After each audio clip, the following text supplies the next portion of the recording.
Maayong hapon. Ano among merienda karon?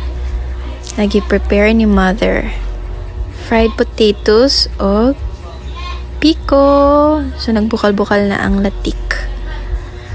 Kaso wala mi nakapalit og kamay, that's why white siya.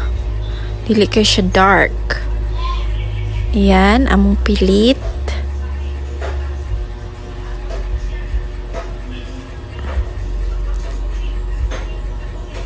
And this is the final product. Ayan. Ready to eat na. Saba kayong manok. Ayan. Ang favorite ni mama, ang dukot.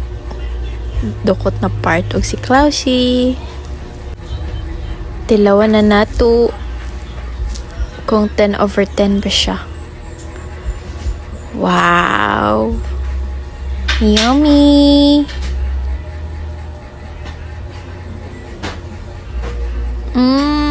10/10.